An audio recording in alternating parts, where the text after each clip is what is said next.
सभी मेरे प्यारे व्यूअर्स का वेलकम है YET की एडिटोरियल क्लास में। एक दो दिनों से आप देख रहे होंगे क्लासेस थोड़ी सी लेट आ रही हैं, पर ये मेरी मजबूरी है। मैं गवर्नमेंट सर्वेंट हूँ, मुझे ट्रैवल करना होता है बहुत सारा काम के लिए। जब आप भी गवर्नमेंट सर्वेंट बन जाएंगे, ऑफिसर कैडर में आएंगे, इनकम टैक्स में, CBI में, CAG में, तो आपको भी ट्रैवल जो है ना आपकी लाइफ का एक पार्ट होगा। तो इस ट्रैवलिंग की वजह से वीडियोस थोड़ी सी लेट आ रही हैं, लेकिन आगे से अपना शेड्यूल कल से सही हो जाएगा, है ना। तो वीडियो आएंगे जरूर, चाहे थोड़ी सी लेट आए, आपको जरूर मिलेगी। शुरू करते हैं अपनी क्लास को। वीक एट द टॉप नाम के इस एडिटोरियल से बहुत ही इंटरेस्टिंग लिखी हुई पॉलिटिकल कमेंट्री है ना। अपने उसी अंदाज में पढ़ेंगे, ग्रामर और वोकैब को मिक्स करके। आज का आपका क्विज है ये वाला। देखो, आप जो भी सीखने वाले हो ना इस वीडियो में अगले आधे पौने घंटे में, वो सारा का सारा इस क्विज में अप्लाई होगा। आप कोशिश करें इसको कमेंट सेक्शन में अटेम्प्ट करें, मैं वीडियो के लास्ट में लाइव करवाऊंगा, ठीक है ना।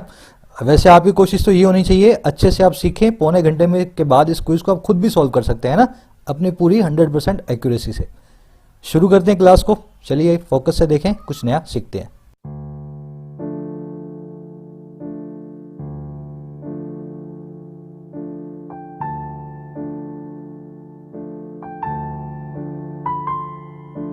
कह रहा weak at the top. At the top मतलब सबसे ऊपर, है ना, सबसे ऊपर, चोटी के ऊपर। वीक का मतलब होता है कमजोर। कह रहा एट द टॉप है, सबसे ऊपर है, लेकिन वीक भी है, कमजोर भी है। बात किसकी कर रहा है? कह रहा ऑन नीतीश कुमार। हम बात कर रहे हैं नीतीश कुमार की। चलिए आगे बढ़ते हैं। कह रहा Nitish Kumar returns as Bihar CM much weakened and at the mercy of a stronger BJP। कह रहा नीतीश कुमार जो है वो रिटर्न होते हैं, नीतीश कुमार वापिस आ गए हैं। और कैसे वापिस आए हैं भाई? एज बिहार CM, बिहार के CM के तौर पे। तो फिर से नीतीश CM बनने वाले हैं। और कैसे आए हैं वापस? ये बहुत ही वीकेंड आए हैं, बहुत ही कमजोर होकर के आए हैं। और कैसे आए हैं और बता रहा है एंड लगा के, ये आए हैं मर्सी पे, दया पे, एक बहुत ही मजबूत स्ट्रॉन्गर BJP की।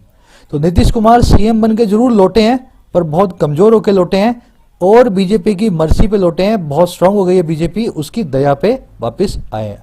समझ गए सेंटेंस को? सब्जेक्ट था आपका नीतीश कुमार, वर्ब थी रिटर्न्स। ब्लू और पिंक कलर में आपके सामने पूरे सब्जेक्ट वर्ब मार्क्ड हैं, हर रोज की तरह। फायदा उठाएं इसका, है ना, अंडरस्टैंडिंग के लिए। मर्सी नाम के वर्ड को देखें, इसका मतलब होता है दया। तो आप पिटी बोलते हैं इसको, जनरोसिटी बोलते हैं, फॉरगिवनेस बोलते हैं, और दो बहुत ही अच्छे वर्ड्स हैं, पार्डन और एमनेस्टी। एमनेस्टी का मतलब होता है बहुत बड़े ग्रुप को दया करना, है ना। मान लो 15, 20, 50 लोग हैं जिन्होंने अपनी गलती मान ली है कोई क्राइम करके, तो आप उनकी सजा माफ करेंगे ना, तो आप एमनेस्टी देंगे उनको। तो जनरल पार्डन को बोला जाता है एमनेस्टी। एमनेस्टी इंटरनेशनल नाम की एक ऑर्गेनाइजेशन भी है जो दुनिया के हर देश में काम करती है। भारत से इन्होंने अभी भी पुल आउट किया है, क्योंकि भारत की सरकार से इनके कुछ मतभेद थे ह्यूमन राइट्स को लेकर के। तो आपको पता होगा, वहां से आप एमनेस्टी वर्ड को जो है ना पकड़ के रख सकते हैं, एमनेस्टी इंटरनेशनल से। चलिए आगे बढ़ते हैं। आपको एक समरी दे देता हूं मैं, किस बारे में लिखा हुआ आपको मालूम चले। देखो, एक पॉलिटिकल कमेंट्री है। नीतीश कुमार कैसे कम वोट पाकर के भी, कैसे एक खराब इमेज के साथ भी CM बनने जा रहे हैं बिहार के, है ना। हालांकि उनको वोट्स कम पड़े हैं, फिर भी NDA अलायंस का फायदा उठा करके वो बिहार के CM बनेंगे। अपना एडिटोरियल क्या कह रहा है? कह रहा है अब बिहार में समीकरण, इक्वेशंस बदलेंगी। पहले नीतीश कुमार स्ट्रांग होते थे, BJP कमजोर होती थी। अब नीतीश कुमार जो है कमजोर है, पर BJP स्ट्रांग है। तो अब जो है ना नीतीश कुमार CM बनेंगे, BJP की दया पे बनेंगे। और BJP हमेशा कोशिश करेगी मौका परस टाइम पे इनको CM की गद्दी से हटा भी दे। तो नीतीश कुमार को अब नए तरीके से वहां की पॉलिटिक्स को चलाना होगा, क्योंकि अब वहां पे इनका उतना बोलबाला नहीं है वहां की राजनीति के अंदर। समझ गए ना? बस ये इनकी समरी है आज की। कैसे एनडीए के अंदर BJP और नीतीश कुमार के नए समीकरण पैदा होंगे, नए रिलेशंस बनेंगे। शुरू करेंगे क्लास को। बट बिफोर वी बिगिन, वो लोग जो कि हमेशा मुझसे ये सवाल पूछते रहते हैं, सर शुरू कहाँ से करें, इतनी सारी वीडियोस हैं, कहाँ से पढ़ना शुरू करें, ये एडिटोरियल तो हमें बिल्कुल समझ में नहीं आता है। तो आपको क्या करना है? आपको शुरू से शुरू करना है इस प्लेलिस्ट के जरिए। चैनल के होम पेज पर रखिए complete English grammar for all competitive exams. Home page के ऊपर ये प्लेलिस्ट आपको मिलेगी। 28 वीडियोज हैं, शुरू से लास्ट तक प्ले करो। आप जहाँ पे कमजोर हो ना, जिस वजह से आप नहीं पढ़ पाते हो, वो सारी कमियां आपकी दूर हो जाएंगी SSC और बैंक्स की इंग्लिश के एग्जाम के लिए। शुरू से लास्ट तक फॉलो करें। इसी के नीचे प्रीमियम कंटेंट की वीडियोस हैं, वही वीडियोस जो बाजार में अब बहुत पैसे खर्च करके बैंक्स और SSC के लिए परचेज करते हो, उनको मैं मिनिमल कॉस्ट पे आपको अवेलेबल करवाता हूँ, बहुत ही लॉजिक के साथ हर क्वेश्चन को कैसे सॉल्व करना है। तो अपना स्कोर बूस्ट करने के लिए बैंकिंग, क्लरिकल, पीओ में, एसएससी, सीएचएसएल, सीएचएल में आप इन वीडियोस को ज्वाइन करें मेरे साथ ज्वाइन बटन पे प्रेस करके, ठीक है ना। आप प्रेस करेंगे, इंट्रो को प्ले करें, आपको मालूम चलेगा कैसे आप मेंबर बन सकते हैं। चलिए बढ़ते हैं आगे। हाँ, the NDA has won a slender victory in Bihar with the BJP displacing the JDU as the bigger party within it।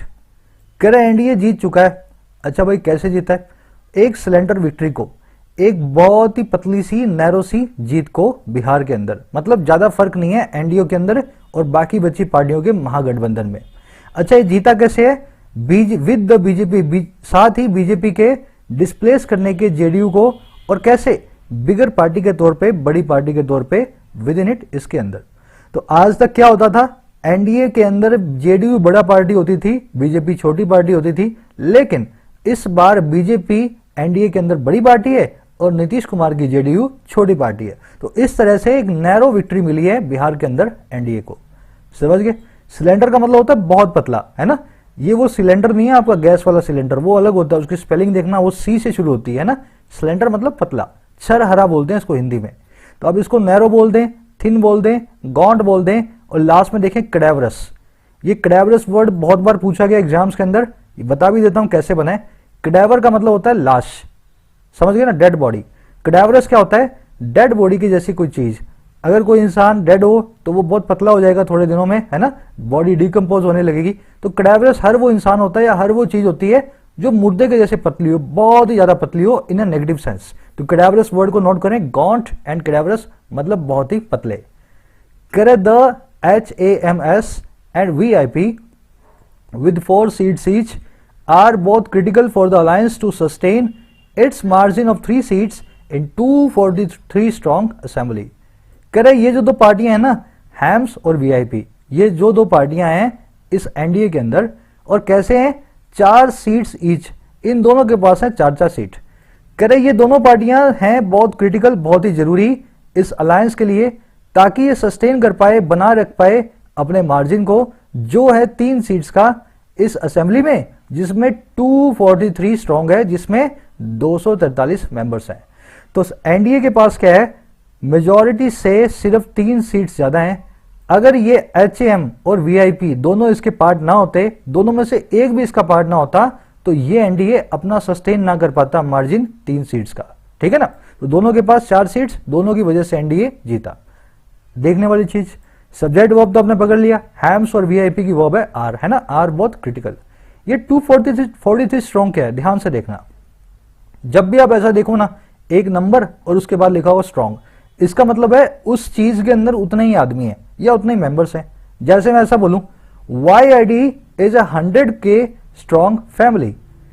YID your English tutor एक 1,00,000 लोगों का मेंबर है, 1,00,000 लोगों की फैमिली है ना। तो 100K स्ट्रॉन्ग से मैं क्या बता रहा हूं? इस फैमिली में 1,00,000 लोग हैं।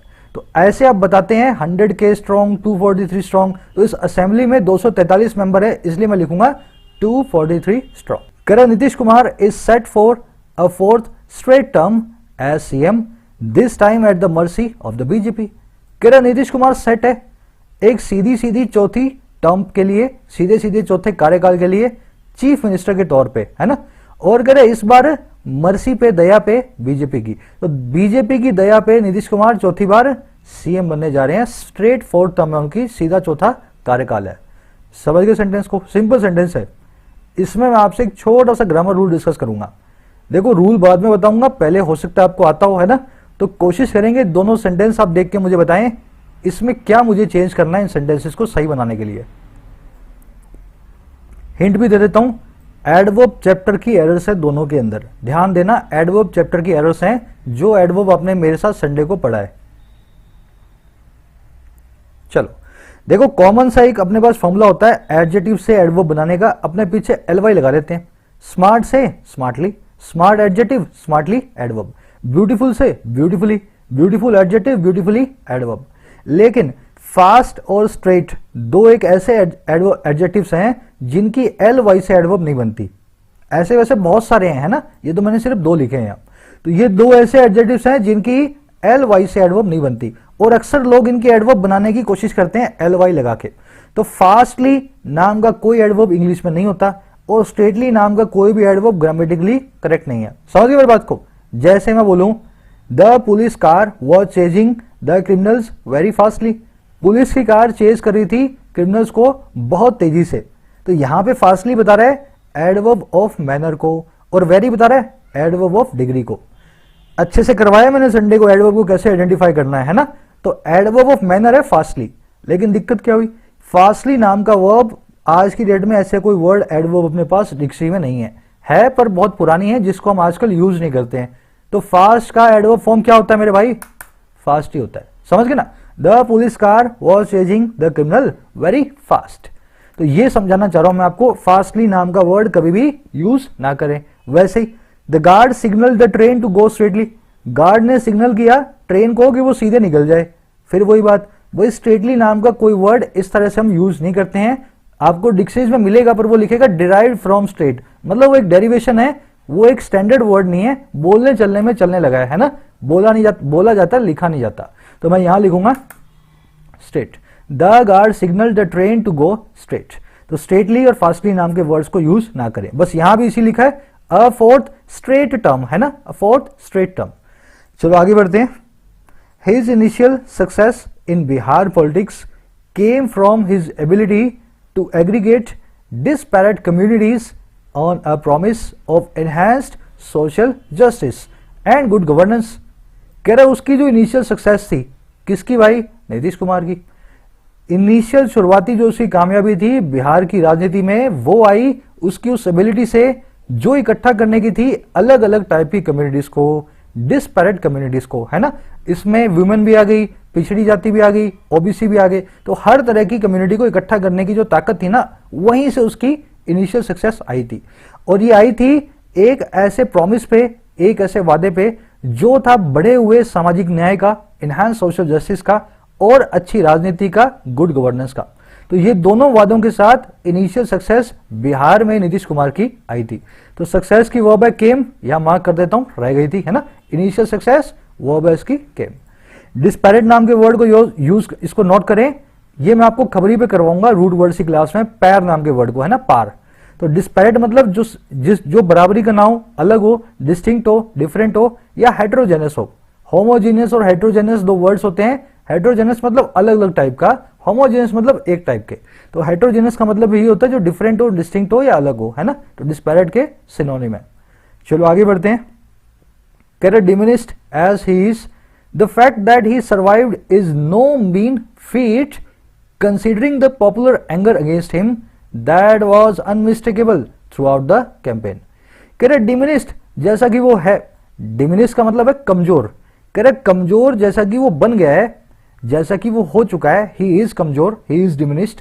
कह रहे जो फैक्ट है ना, जो ये तथ्य है दैट वो ये कि वो सर्वाइव कर गया, वो अभी भी जिंदा है, नीतीश कुमार अभी भी बिहार की राजनीति में सीएम के पद पे बैठा है। The fact he survived. कह रहे ये जो फैक्ट है ना, ये इज है नो मीन फीट, कोई भी छोटी कामयाबी नहीं। ये अपने आप में कोई भी तुच्छ कारनामा, माइलस्टोन, फीट या अचीवमेंट नहीं है। चाहे वो कितना भी कमजोर है, फिर भी आज बिहार का सीएम है। अब देखो कैसे नहीं है, कंसीडर करते हुए उस बहुत ही पॉपुलर एंगर को, उस बहुत ही फेमस गुस्से को जो उसके खिलाफ है, अच्छा, जो कि अनमिस्टेकेबल भी था, जिसको आप बिल्कुल भी नजरअंदाज नहीं कर पाए पूरे कैंपेन के दौरान, थ्रू आउट द कैंपेन। थोड़ा सा लंबा सेंटेंस है, थोड़ा सा ट्विस्टेड है, पर बड़ा सिंपल है, हिंदी में आपको समझा रहा हूं। कितना भी वो कमजोर हो गया है, डिमिनिश्ड है जितना भी वो है ना, कितना भी कमजोर है, फिर भी ये फैक्ट कि वो सर्वाइव कर गया ना, ये अपने आप में कोई भी तुच्छ फीट नहीं है, अपने आप में कोई भी छोटी मोटी बात नहीं है। इस चीज को कंसीडर करते हुए कि जो बहुत ही लोकप्रिय गुस्सा था उसके खिलाफ, नीतीश कुमार के खिलाफ, जो कि अनमिस्टेकेबल था, जिसके ऊपर आपको थोड़ा सा भी डाउट नहीं था, है ना, इस कैंपेन के दौरान। तो सबको पता था नीतीश कुमार पे सारी जनता का गुस्सा है, बावजूद उस कमजोरी के आज वो सीएम है। अपने आप में ये कोई छोटी मोटी बात नहीं है। समझ गए सेंटेंस को? देख लो, सब्जेक्ट वर्ब मिला लिया तो बहुत सिंपल है।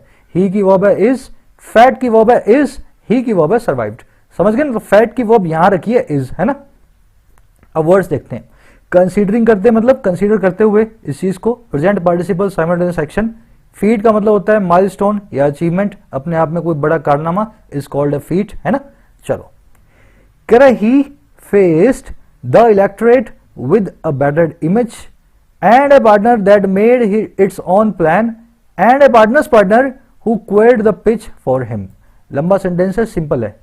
कह रहा उसने फेस किया इलेक्टोरेट को, वोटर्स को, कैसे? एक चोट खाई हुई इमेज के साथ। नीतीश कुमार ने एक बैटर्ड इमेज के साथ, एक चोट खाई हुई इमेज के साथ वोटर्स को इस बार फेस किया, और एक ऐसे पार्टनर के साथ फेस किया जो कि अपने खुद के प्लान बना करके बैठा था। बात कर रहा है बीजेपी की, है ना। और कह रहा है उस पार्टनर का एक पार्टनर ऐसा भी था जिसने क्वेर कर दिया पिच को, जिसने सारे प्लान्स को फेल कर दिया, इसके लिए, नीतीश कुमार के लिए। अब इसके अंदर अपने ज्यादा नहीं जाएंगे, मुझे भी नहीं पता ये पार्टनर का पार्टनर कौन है। कहना ये चाह रहा है कि नीतीश कुमार ने इस बार बहादुरी से एक बहुत ही खराब इमेज के साथ वोटर्स का सामना किया, एक ऐसे पार्टनर के साथ जो कि नीतीश कुमार से ज्यादा कुछ पूछ नहीं रहा है, अपने हिसाब से सब प्लान बना रहा है। बात कर रहा है बीजेपी की। और उस पार्टनर का एक पार्टनर और भी है एनडीए में, जिसने नीतीश कुमार के सारे सपनों पे, सारे प्लान्स के ऊपर क्वेर करने की कोशिश की, उनको डैमेज करने की कोशिश की या स्पॉइल करने की कोशिश की। अब जिन लोगों को पता हो ये पार्टनर का पार्टनर कौन है, जो इसको एक्टिवली फॉलो कर रहे हो बिहार की राजनीति को, जरूर से कमेंट सेक्शन में बताएं। मैं इतना एक्टिवली फॉलो नहीं कर पाया इस बिहार कैंपेन को पूरे को, है ना। बताना कमेंट सेक्शन में किसकी बात कर रहा है। अब देखने वाली चीज देखते हैं। बैटर्ड एक एडजेक्टिव है, बीटन अप, डैमेज्ड, है ना, टूटा फूटा, उसको कहते हैं बैटर्ड। अच्छा, क्वेड का मतलब होता है किसी का स्पॉइल करना, डैमेज करना, किसी को चोट पहुंचाना, है ना। जब आप किसी की क्वेर द पिच करते हैं, जब आप किसी के मंसूबों पे पानी फेरते हैं, तब इस जो है ना फ्रेज को यूज करते हैं, क्वेर द पिच। ऑन आप जानते हैं, इससे पहले पॉजेसिव जरूरी है, बार बार बताता हूं। देखो अभी यहां से इट्स निकाल दूं, मेड ऑन प्लान, सेंटेंस गलत हो जाएगा। यहां पे एक पॉजेसिव जरूरी है, चाहे तो पॉजेसिव नाउन रखो, चाहे पॉजेसिव एडजेक्टिव रखो। ऑन एक ऐसा एडजेक्टिव है जो कभी भी पॉजेसिव के बिना नहीं आता। ये मैं आपको बता रहा हूं, फिर आप इस पे क्वेश्चन देखोगे ना, फिर आप उसके अंदर मिस्टेक कराओगे, तो इसको माइंड करें। ऑन से पहले एक पॉजेसिव, आज के ग्रामर रूल में इसको यूज होगा ना, आज की ग्रामर के क्विज में ये वाला कॉन्सेप्ट। चलो आगे बढ़े।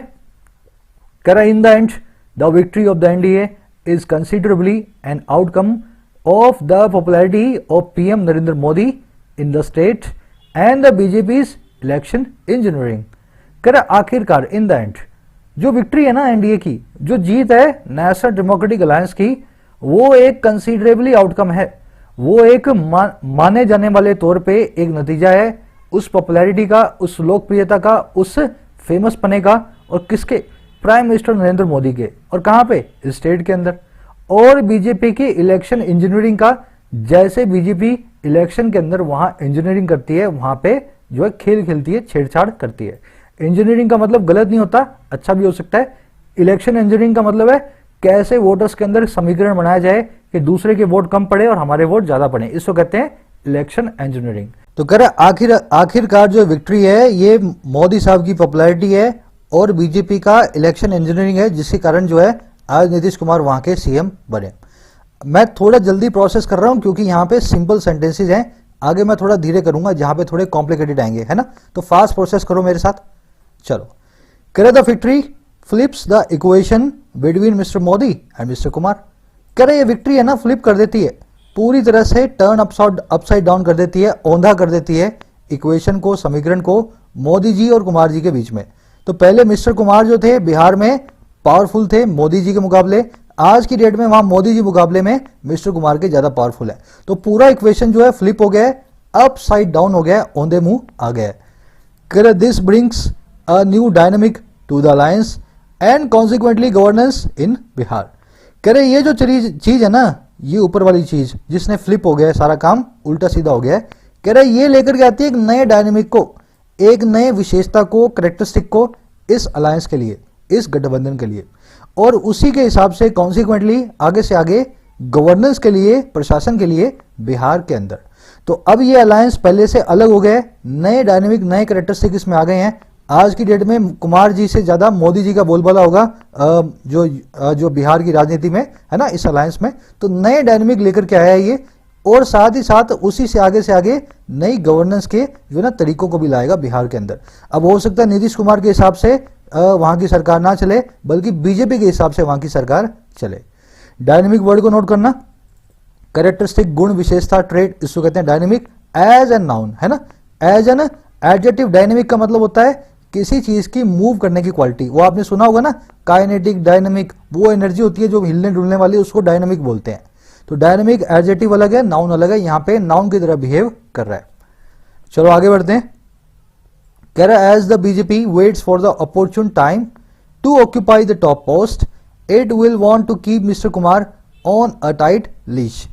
कह रहे जैसे ही बीजेपी वेट करती है, जैसे ही बीजेपी इंतजार में है उस मौका परस्त टाइम के, अपॉर्चुन टाइम के, और किस लिए, ताकि वो ऑक्यूपाई करे टॉप पोस्ट को, ताकि वो ऑक्यूपाई करे सीएम की पोस्ट को। कह रहे अभी बीजेपी सिर्फ शर्म शर्म में नीतीश कुमार को बिठा रही है, अभी वो मौका परस्त टाइम को ढूंढ रही है कैसे नीतीश कुमार को हटा करके अपना आदमी फ्यूचर में बिठाया जाए। कह रहे जब तक ये काम हो रहा है ना, ये इट विल वांट, ये कोशिश करेगी बीजेपी कि कीप करे मिस्टर कुमार को एक बहुत ही टाइट लीज पे, एक बहुत ही टाइट लगाम पे। तो कह रहे जब तक नहीं भी बिठाया ना, तब तक लगाम लगा के रखा जाएगा नीतीश कुमार पे, टाइट लीज पे नीतीश कुमार को वहां पे सीएम की कुर्सी पे बिठाया जाएगा। अपॉर्चुन टाइम वो होता है जो मौका परस्त हो, है ना। अपॉर्चुनेट पर्सन भी वही होता है जो मौका परस्त हो। लीज का मतलब होता है लगाम, इसको आप रिस्ट्रेन बोल सकते हैं, कर्व बोल सकते हैं, कंट्रोल बोल सकते हैं ना, एक नाउन है लीज। लगाम समझते हो ना, आपके डॉगी के गले में जो डालते हो ना वो लीच होती है, समझ गए ना। लगाम का मतलब होता है वो रस्सी जिससे आप किसी को कंट्रोल करें। तो अब मिस्टर कुमार को भी वैसे ही कंट्रोल किया जाएगा बीजेपी के द्वारा। Therein lies the paradox of this victory for mister Kumar. कह रहे वहीं पे लाई करता है, ये देर इन मैं भी आपको बताऊंगा, इसका मतलब होता है वहीं पे। कह रहे वहीं पे लाई करता है वो पैराडॉक्स, वो वाला बहुत बड़ा पैराडॉक्स को हिंदी में बोलते हैं ऐसी चीज जो विरोधाभास में हो, है ना। विरोधाभास मतलब आप कह कुछ और रहे हो और कर कुछ और रहे हो।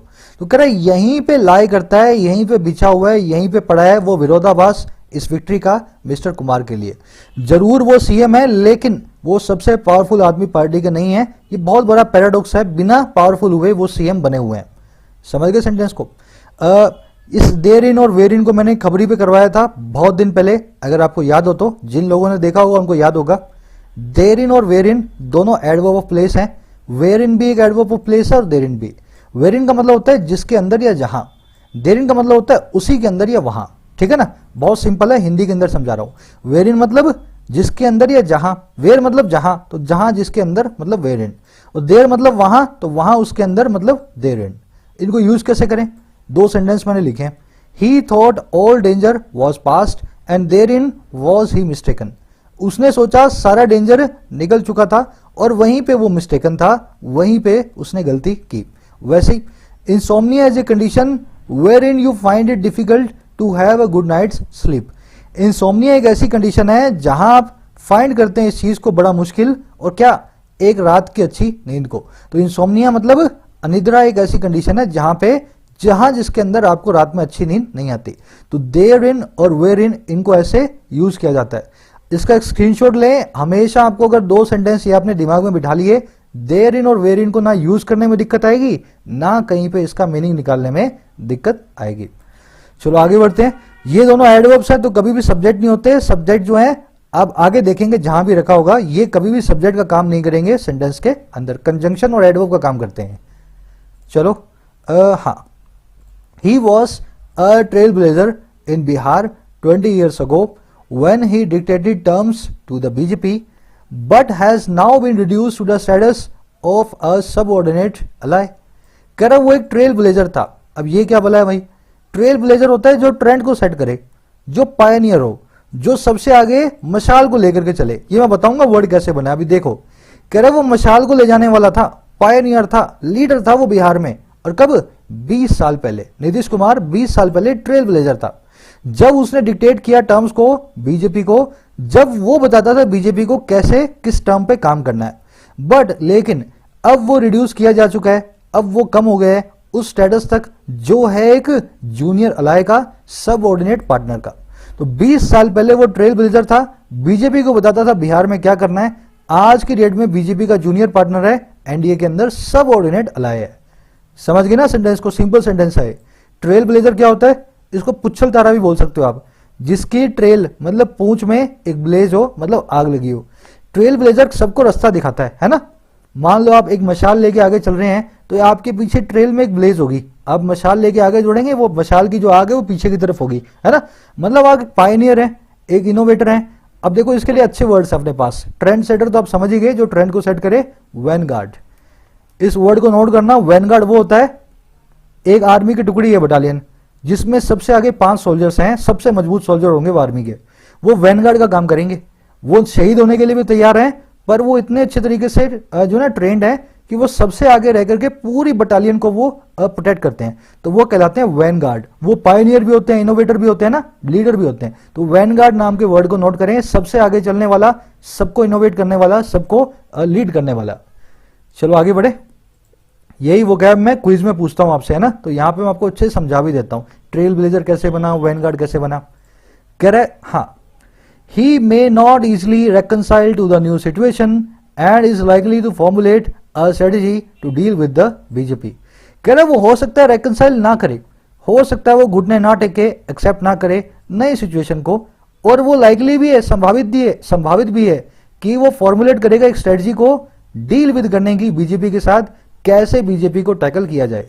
तो हो सकता है बीजेपी का जो पट्टा है, जो लीश है, नीतीश कुमार अपने गले में ना पहने, कुछ और नए हथकंडे, नए प्लॉट्स करे कि बीजेपी को नीतीश कुमार को खुला छोड़ना पड़े। तो हो सकता है वो रेकनसाइल ना करे इस सिचुएशन के साथ, इसके सामने घुटने ना टेके, और कोई नया प्लान बनाए बीजेपी से निपटने का। समझ गए सेंटेंस को? तो ये पॉलिटिकल कमेंट्री है ना, ये बता रहा है आगे आगे क्या हो सकता है, पॉलिटिक्स में क्या क्या चीजें होती हैं। डील विद आप जानते हैं, किसी से निपटना, टैकल करना, ग्रैपल विद करना या हैंडल करना। अच्छा, ये जो रेकनसाइल है ना, रेकनसाइल, इसके बाद में टू लगा है। जिस इंसान ने रिफ्लेक्सिव प्रोनाउन की वीडियो देखी है, आप सब लोग को मैं 10 से 15 सेकंड देता हूं, मुझे बता दो इस सेंटेंस में कोई एरर है तो ढूंढ के बताओ। बहुत ही प्यारी और बहुत ही बढ़िया वाली एरर है इसके अंदर, इस एडिटर को भी नहीं पता होगा ये वाली एरर जो अपने को, जो अपने एसएससी बैंक की प्रिपरेशन करते हैं, अपने तो पढ़ते हैं, है ना, एडिटर लोग नहीं पढ़ते हैं। तो आप लोग कोशिश करें, मैं कई बार बता चुका हूं, रिफ्लेक्सिव प्रोनाउन की ग्रामर वीडियो मैंने करवाई भी थी, क्या यहां पे कौन सा वर्ड हमें ऐड करना था। चलो, यहां पे रेकनसाइल और टू के बीच में एक रिफ्लेक्सिव प्रोनाउन होना था, ही के हिसाब से आएगा हिमसेल्फ। अब देखो ये क्यों आएगा, पूरा रूल मैं आपको एक बार रिपीट कर देता हूं। ये सबका सब मैं ग्रामर वीडियोस में करवा चुका हूं, कोई ऐसा मत बोलना सर ये कहां से आएगा, हम कैसे सीखें। आज से 4 महीने पहले करवा चुका हूं मैं, है ना, ग्रामर के अंदर नोट्स भी इसके अवेलेबल हैं, तो आप पूरी 28 वीडियोस को फॉलो करो, ये सब कॉन्सेप्ट्स वहां पे डिटेल के अंदर आ चुके हैं। अब देखो ये सारी वर्ब्स हैं, reconcile, resign, apply, acquit, behave, submit, help, adjust, adapt. ये सारी वर्ब्स है ना, इनका सिंपल मीनिंग तो आप जानते हो। जैसे रिजाइन करना मतलब नौकरी छोड़ना, रेकनसाइल करना मतलब किसी से समझौता करना, अप्लाई करना मतलब किसी चीज के लिए अप्लाई करना, एक्विट करना मतलब किसी को बरी करना, बिहेव करना मतलब व्यवहार करना, सबमिट करना मतलब देना, हेल्प करना मतलब मदद करना, एडजस्ट भी आप जानते हो, अडेप्ट का मतलब होता है अपने आप को ढालना। तो ये सब चीजों का मतलब आप जानते हो, लेकिन अगर ये वर्ड्स अपने बाद टू नाम का प्रेपोजिशन लेते हैं, अगर ये सभी के सभी मोस्ट ऑफ दीज वर्ड्स अपने बाद टू लेते हैं, तो इनका मतलब बदल जाता है। और ये वर्ड्स कैसे हो जाते हैं, ये सारी की सारी वर्ब्स बन जाती हैं ट्रांजिटिव वर्ब्स।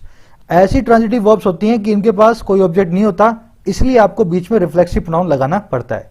जैसे पहले वाले को देखो, ही रेकनसाइल्ड विद हिज फादर, टू आ रहा है इसमें, नहीं आ रहा। अगर इसका टू नहीं लगा ना, तो इसका मतलब है अपने फादर से उसने रेकनसाइल किया, अपने पिता के साथ समझौता किया, है ना, लड़ाई झगड़ा चल रहा होगा, उसने जाकर के माफी मांगी या पिताजी से मंगवाई, जो भी किया मतलब झगड़ा उन्होंने खत्म कर लिया। अब दूसरा देखो, ही रेकनसाइल्ड हिमसेल्फ टू हिज फेट। अब इस हिमसेल्फ को मैं निकाल रहा हूं। अब देखो, ही रेकनसाइल्ड टू हिज फेट, इसका मतलब क्या है, उसने घुटने टेके अपने फेट के सामने, उसने एक्सेप्ट कर लिया अपने नसीब को। समझ गए ना? तो रेकनसाइल टू जो है ना, इसका अलग मीनिंग है। यही वर्ब अपना अलग मीनिंग रखेगी जब रेकनसाइल टू लिखेंगे आप। अब देखो यहां पे ट्रांजिटिव वर्ब है, इसको एक ऑब्जेक्ट चाहिए, ऑब्जेक्ट अपने पास है नहीं, तो क्या करें, ही का रिफ्लेक्सिव यहां पे घुसा दो। रिफ्लेक्सिव प्रोनाउन का यही काम होता है, जहां ट्रांजिटिव वर्ब को ऑब्जेक्ट ना मिले वहां पे ऑब्जेक्ट बन के आ जाता है। तो ही रेकनसाइल्ड हिमसेल्फ टू हिज फेट, इसका मतलब क्या है, उसने अपने आप को जो है ना घुटने टिकवाए अपने फेट के सामने, उसने अपने नसीब के सामने अपने आप को जो है मतलब उसने अपने नसीब को मान लिया, उसको उसने इनएविटेबली एक्सेप्ट कर लिया। अब जैसे रिजाइन है, रिजाइन का मतलब है नौकरी से इस्तीफा देना, लेकिन रिजाइन टू का मतलब भी ये होता है अपनी डेस्टिनी के सामने घुटने टेक देना। She resigned herself to the destiny, समझ गए ना? रिजाइन टू का मतलब है किसी के सामने घुटने टेकना। अप्लाई का मतलब होता है किसी चीज के लिए अप्लाई करना, लेकिन अप्लाई टू का मतलब होता है किसी काम के अंदर मन लगाना। Yash applied himself to the job, Yash ने मन लगाया अपनी जॉब के अंदर, उसने पूरी मेहनत की कैसे मैं अपनी जॉब में हर चीज को सीखूं और अच्छे से करूं। जब अप्लाई टू करते हैं ना तो उस काम में पूरा तन मन धन लगा के उस काम को करने की कोशिश करते हैं। तो ये मैंने आपको रिफ्लेक्सिव प्रोनाउन की वीडियो में करवाया था अच्छे से। एक्विट का मतलब होता है, देखो इसमें टू भी नहीं आ रहा है ना, एक्विट के बाद में अगर आप हिमसेल्फ कोई भी रिफ्लेक्सिव प्रोनाउन लगाएंगे, प्लेयर के हिसाब से हिमसेल्फ लगाया, इसका मतलब होगा परफॉर्म करना। अगर प्लेयर ने एक्विट किया ना अपने आप को, तो उसने अपने आप को बरी नहीं किया है, इस प्लेयर ने अच्छे से परफॉर्म किया है। The player acquitted himself well, मतलब प्लेयर ने बहुत ही अच्छा परफॉर्म किया, अपनी जिंदगी की सबसे अच्छी परफॉर्मेंस दी, है ना। एक्विट प्लस में रिफ्लेक्सिव प्रोनाउन। बिहेव योरसेल्फ करते हो तब आप अच्छे से बिहेव कर रहे होते हो, है ना, सादगी से शालीनता से बिहेव कर रहे हो। She is not behaving herself, इसका मतलब है वो आज सही से बिहेव नहीं कर रही है, सबके साथ बदतमीजी कर रही है। सबमिट टू का मतलब होता है घुटने टेकना। Resign to, reconcile to, submit to, तीनों का मतलब एक ही है। They submitted themselves to the pressure, उन्होंने प्रेशर के सामने घुटने टेक दिए। अब यहां पे सबमिट अ रिक्वेस्ट वाला मीनिंग नहीं आएगा। हेल्प का मतलब भी यही होता है, जब आप हेल्प योरसेल्फ करते हैं तो आप सेल्फ सर्विस करते हैं, है ना, अपना खाना खुद परोसते हैं, जो भी काम करते हैं अपने खुद के लिए करते हैं। एडजस्ट टू का मतलब होता है अपने आप को ढालना। They adjusted themselves to the schedule. अगर ये टू यहां पे ना हो ना तो यहां पे देमसेल्फ लगाने की जरूरत नहीं है। दे एडजस्टेड देयर शेड्यूल, उन्होंने अपना शेड्यूल एडजस्ट किया। लेकिन इस टू की वजह से मुझे पता लगा उन्होंने अपने आप को एडजस्ट किया, दे के हिसाब से देमसेल्फ आएगा। लास्ट में अडेप्ट का मतलब होता है ढालना, अगर टू लगा है तो उसका मतलब बीच में रिफ्लेक्सिव आएगा। He adapted himself to the surroundings। थोड़ा मैं फ्लो में बता गया आपको, क्योंकि मैं एक्सपेक्ट करता हूं आप ये सब चीजें ऑलरेडी ग्रामर सीरीज में कवर कर चुके हो, है ना, तो आपका रिवीजन हो रहा है। यहाँ पे एक बार रिपीट कर देता हूं। रेकनसाइल टू, अगर बीच में आ गए, अगर ऐसा रेकनसाइल टू आए तो उसका मतलब होता है घुटने टेकना, बीच में रिफ्लेक्सिव आएगा इस टू के कारण। रिजाइन के बीच में भी आएगा, इसका मतलब भी होता है मान लेना, घुटने टेकना।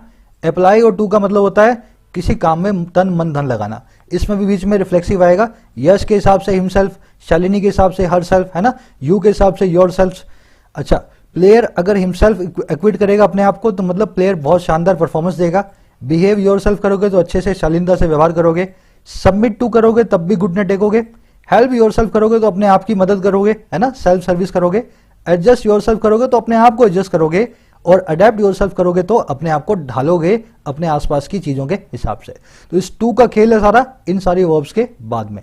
तो यहां देखो मेरे भाई, रेकनसाइल के बाद में टू लगा था, बात भी वही कर रही है। हो सकता है वो इजिली घुटने ना टेके नई सिचुएशन के सामने, टू के बीच में रिफ्लेक्सिव लगाना था। He may not easily reconcile himself to the new situation. आगे बढ़े, अच्छे कॉन्सेप्ट हैं ये, स्टैंडर्ड कॉन्सेप्ट हैं, आपको आने चाहिए, बड़े ही अच्छे मार्क्स मिलते हैं इनमें, है ना। मेरे हिसाब से 80% लोग जो है ना इन कॉन्सेप्ट्स को नहीं जानते। आप में और टॉपर्स के बीच में यही फर्क होता है, वो इन छोटे छोटे कॉन्सेप्ट में भी पूरा टाइम देकर के एग्जाम में स्कोर करके आते हैं इन पे। करे devoid of a strong governance agenda, the BJP campaign boasted about depriving Kashmir of its special status and the ongoing construction of the Ram temple in Ayodhya. करे वंचित होकर के, डिवॉइड होकर के, एक स्ट्रॉन्ग गवर्नेंस एजेंडा के, एक बहुत ही मजबूर प्रशासन के प्लान के। तो इनके पास कोई गवर्नेंस का एजेंडा तो था नहीं, नीतीश कुमार के ऊपर ऑलरेडी गवर्नेंस पे सवाल उठ रहे थे, तो कह रहे उससे वंचित होकर के, है ना, बिना किसी एजेंडा के। कह रहे बीजेपी का जो पूरा चुनाव अभियान था ना, वो बोस्ट करता था, डिंग मारता था डिप्राइव करने की कश्मीर को इसके स्पेशल स्टेटस से, और जो अभी ऑन गोइंग कंस्ट्रक्शन चल रहा है राम मंदिर का अयोध्या के अंदर। तो कह रहे इस पूरे कैंपेन में एनडीए ने बिना किसी गवर्नेंस एजेंडा के सिर्फ और सिर्फ बात की कैसे हमने कश्मीर से स्पेशल स्टेटस लिया, धारा 370 हटाई, और कैसे हमने अयोध्या में राम मंदिर जो हम बनवा रहे हैं। तो इसकी पर्सनल कमेंट्स हैं, इसके हिसाब से गलत है, आपके हिसाब से सही भी हो सकता है, तो अपने उसके अंदर नहीं जाएंगे, है ना। देखने वाली चीज देख लेना। बोस का मतलब होता है डींग मारना, किसी चीज को बड़ा चढ़ा के बताना। Devoid of is equal to deprive of, दोनों का मतलब होता है वंचित होना। You can not deprive me of my voting rights, आप मेरे चुनाव में वोट देने के हक से मुझे डिप्राइव नहीं कर सकते, वंचित नहीं कर सकते हैं, ठीक है ना। तो ऐसे आप डिप्राइव और डिवॉइड दोनों के बाद में ऑफ लगा के बताएंगे किस चीज से आपको वंचित किया जा रहा है। चलो आगे बढ़ते हैं। करे the BJP search in Bihar is clearly indicative of the continuing resonance of its Hindutva agenda. करे बीजेपी का जो चढ़ाव है ना, सर्ज है, जो इंक्रीज है, जो उसमें बढ़त आई है बिहार के अंदर, वो साफ साफ इंडिकेटिव है, साफ साफ निशाना उसका, साफ साफ वो एक सिग्नल है उसके कंटिन्यू होते हुए रेजोनेंस का, उसकी कंटिन्यू होती हुई गूंज का हिंदुत्व एजेंडा की। कहने का मतलब क्या है, बीजेपी का हिंदुत्व का एजेंडा कंटिन्यूअसली देश भर में काम कर रहा है। बिहार की जीत भी बीजेपी की जो सर्ज है उसी चीज का इंडिकेटिव है, वही सिग्नल है। पूरा देश बीजेपी के हिंदुत्व के एजेंडा के साथ है, ये इंडिकेशन हमें मिला। रेजोनेंस का मतलब होता है गूंज।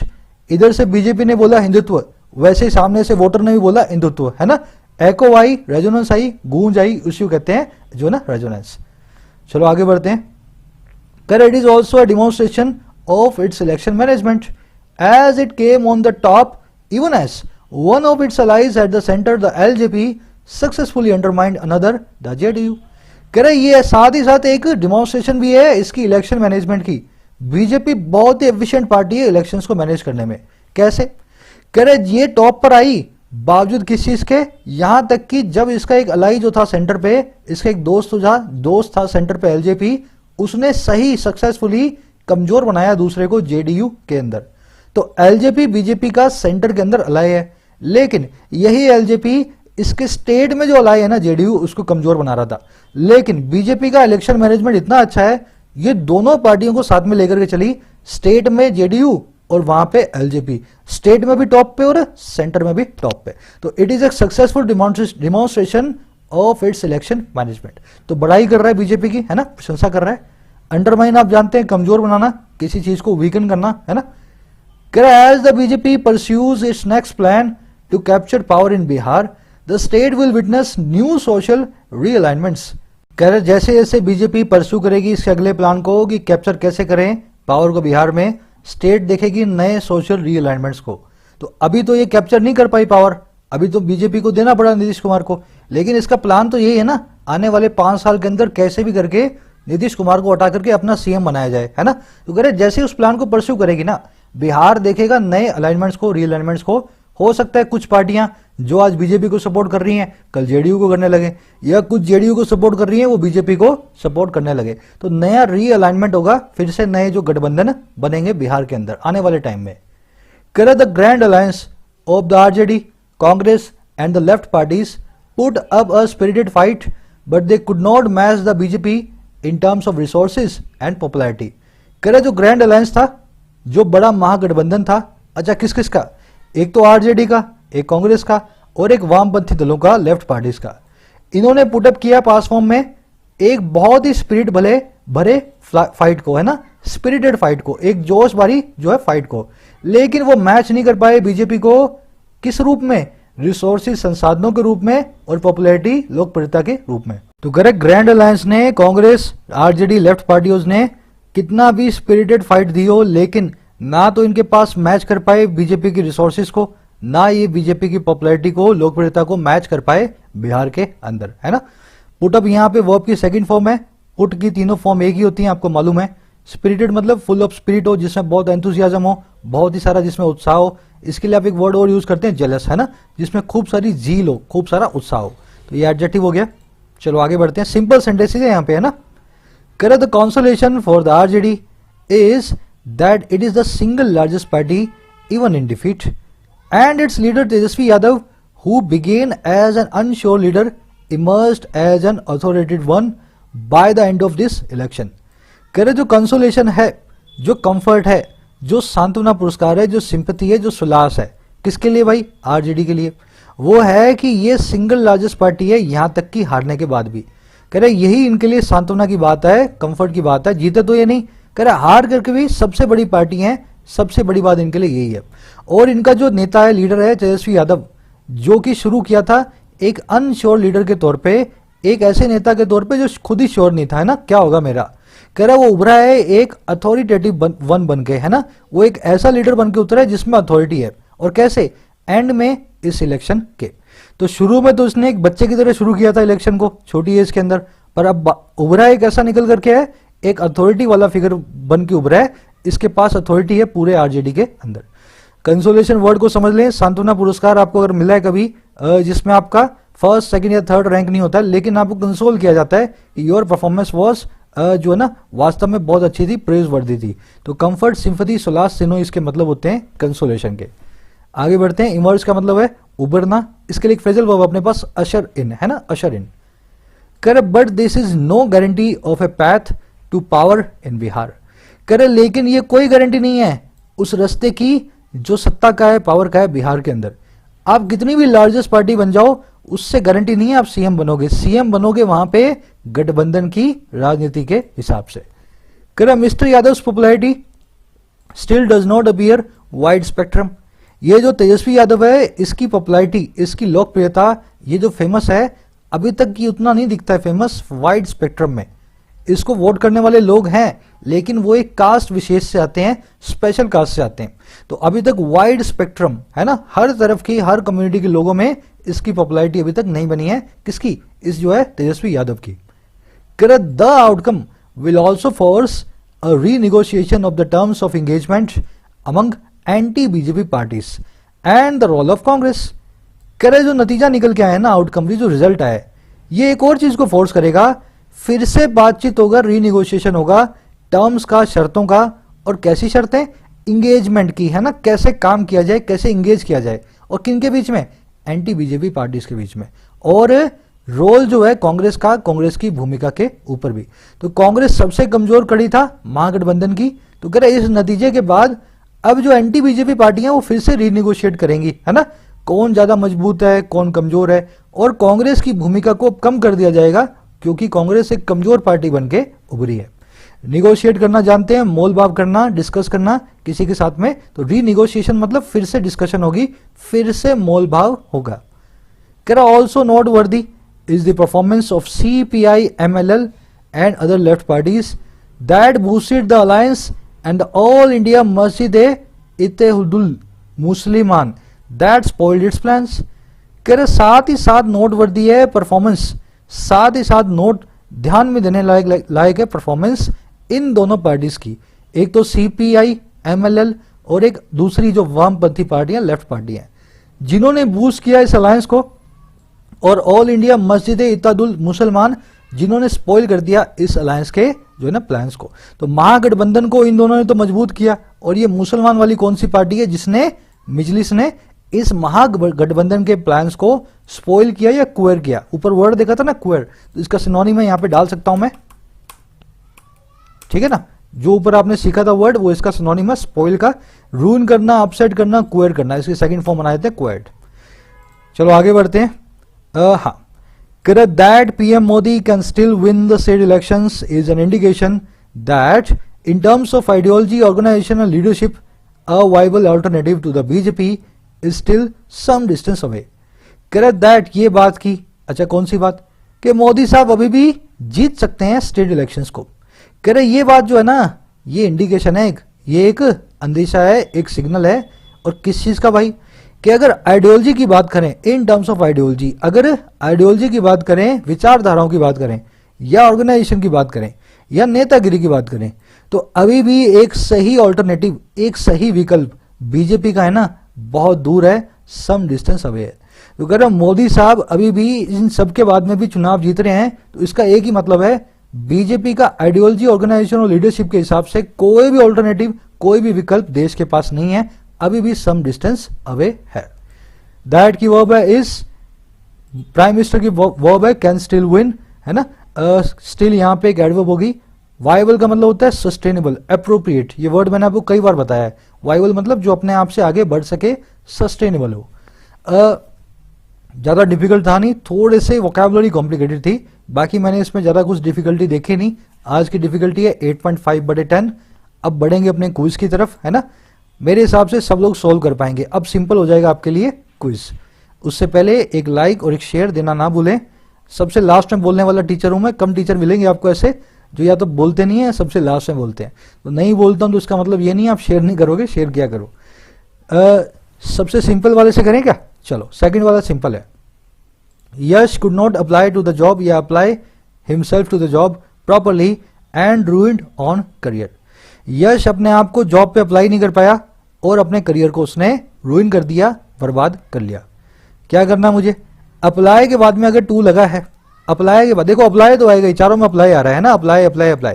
अगर अप्लाई के बाद में टू लगा है तो इसका मतलब है यहां पे रिफ्लेक्सिव प्रोनाउन आएगा। तो मतलब या तो बी आपका आंसर है या डी आपका आंसर है, समझ रहे हो ना। रिफ्लेक्सिव प्रोनाउन तो बी और डी में ही आ रहा है, यहां तो आ नहीं रहा, तो बी और डी में से आपका एक आंसर है। अच्छा ऑन या हिज ऑन दोनों में से क्या लगेगा? ऑन से पहले हमेशा एक पॉजेसिव आएगा, तो हिज ऑन आपका आंसर है, आपका आंसर बन गया डी। बहुत सिंपल था ये, इसलिए सबसे पहला मैंने इसी को लिया। Yash could not apply himself to the job properly and ruined his own career. ठीक है ना, अप्लाई हिमसेल्फ का मतलब है तन मन धन लगाना, किसी काम को पूरी जो है ना अच्छे जो है कोशिश के साथ सीखने की कोशिश करना। चलो आ जाओ, ट्रेल ब्लेजर। ट्रेल ब्लेजर का कौन सा मीनिंग होता है इन चारों में से? कैडावरस मतलब जो लाश के जितना पतला हो, बताया था मैंने। मैच बॉक्स मतलब माचिस। अब ट्रेल ब्लेजर, ये ब्लेज देख करके कोई माचिस समझे, है ना, माचिस नहीं है, ये अलग चीज है, तो मैच बॉक्स इसका मीनिंग नहीं है। डिस्पैरेट का मतलब है जो डिफरेंट हो आपसे, हेट्रोजेनियस हो, ये भी आपका मीनिंग नहीं है। वैन गार्ड का मतलब होता है जो सबसे आगे चले, ट्रेल ब्लेजर की तरह पायनियर हो, सबसे आगे चल के इनोवेट करे, आपको जो है ना लीडर बने आपका। तो vanguard is the correct synonym और the correct meaning of the word trailblazer. Fourth देखते हैं, फिर फर्स्ट देखेंगे। एक्विट हिमसेल्फ का क्या मतलब है इस पूरे सेंटेंस में? The musician acquitted himself in his latest album. सबसे नई एल्बम में म्यूजिशियन ने अपने आप को एक्विट किया। तो क्या अपने आप को बरी किया गिल्ट से, या बहुत खराब परफॉर्मेंस दी, या बहुत अच्छी परफॉर्मेंस दी, या अपने आप को प्रेज किया? तो आप जानते हैं जब जब आप एक्विट योर सेल्फ करेंगे, एक्विट माई सेल्फ करेंगे, मतलब एक्विट प्लस में वन सेल्फ करेंगे, आप अच्छा परफॉर्म करेंगे, बताया था ना। तो एक्विट प्लस में वन सेल्फ, इसका मतलब है to have a good performance, है ना। चलो अब फर्स्ट देखते हैं। द न्यू इंटर्न, आपको एरर फाइंड आउट करनी है इसमें। The new intern adapted to the surroundings and proceeded straightly on the path to success. Adapt बाद में टू, अगर बाद में टू आ रहा है तो बीच में आएगा न्यू इंटर्न के लिए क्या आएगा? एक रिफ्लेक्सिव प्रोनाउन। अब ये जेंट्स भी हो सकता है, लेडीज भी हो सकती है, लेडी भी हो सकती है, तो मैं क्या लिखूंगा? हिमसेल्फ और हरसेल्फ। अब नया इंटर्न है ना, जेंटलमैन भी हो सकता है और लेडी भी हो सकती है, तो हमें क्या पता है यहाँ पे हिमसेल्फ लगाना है हरसेल्फ लगाना है? दोनों में से कोई भी आ सकता है। तो the new intern adapted himself और herself to the surrounding and proceeded straightly, गलत हो गया, तो मैं या तो यहाँ पे स्ट्रेट करूंगा, आपको पता है स्ट्रेटली नाम का वर्ड डिराइव्ड होता है, बोलने में आता, लिखने में नहीं आता। And proceeded straight to the path to success, समझ गए ना। तो यहाँ पे स्ट्रेट आना था, स्ट्रेटली नहीं आना था, यहाँ पे बीच में रिफ्लेक्सिव प्रोनाउन आना था। यही दो एरर्स इस सेंटेंस के अंदर थी। आई होप समझ में आया होगा आपको। देखो मैंने तो पूरी कोशिश कर दी है सब कुछ इसमें डालने की, है ना, सारा मसाला। देखते हैं आप कितना असिमुलेट कर पाते हैं, कितना सीख पाते हैं। नोट्स अगर बना रहे हो तो ये सबका सब रिटेन कर पाओगे, अदरवाइज कोई तरीका नहीं है। ये जो चीज़ें मैंने आपको बताई आज से 20 दिन बाद आपसे पूछी जाए और आपको याद हो, तो नोट्स जरूर बनाएं, जो जो बता रहा हूँ उसको लिखते जाएं। मुलाकात लूंगा अगली वीडियो में, तब तक के लिए साइनिंग आउट।